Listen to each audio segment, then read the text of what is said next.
de Gomes, São Paulo, 5 de setembro de 1975. É um rapper brasileiro e cantor de MPB. Em cena desde 1989, já atuou como ator, contracenando com Ney Matogrosso no documentário Luz nas Trevas, e trabalhou como educador entre 1994 e 2000.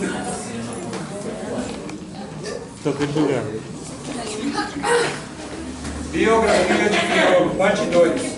Filho de metalúrgico e professora, ambos cearenses que emigraram para a cidade de São Paulo.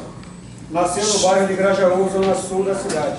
No início da carreira, assinava como Criolo doido. Logo após o primeiro CD, passou a assinar apenas Criolo.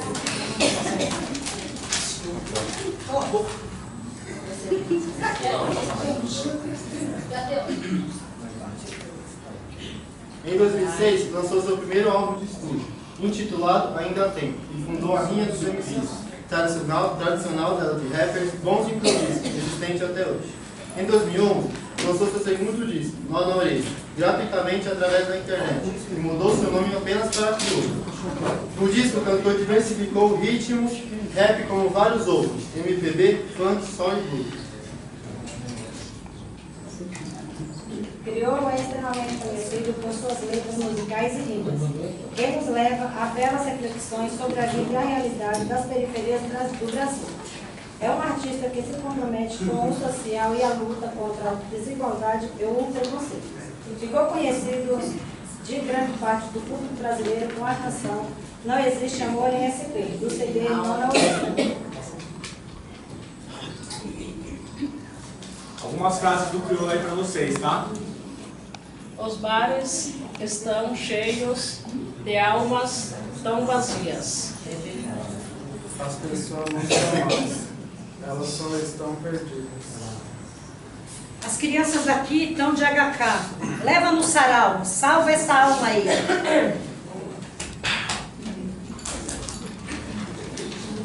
Pegar a paz, sim. É questão de honra, pois o mundo real é a voz da pandemia.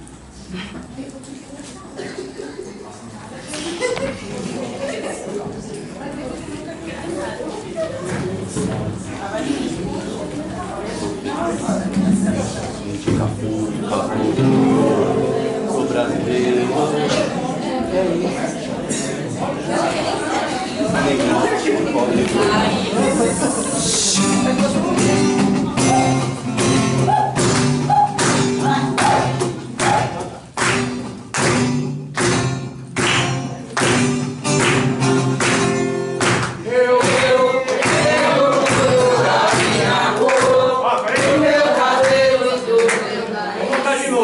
Então o ritmo foi errado.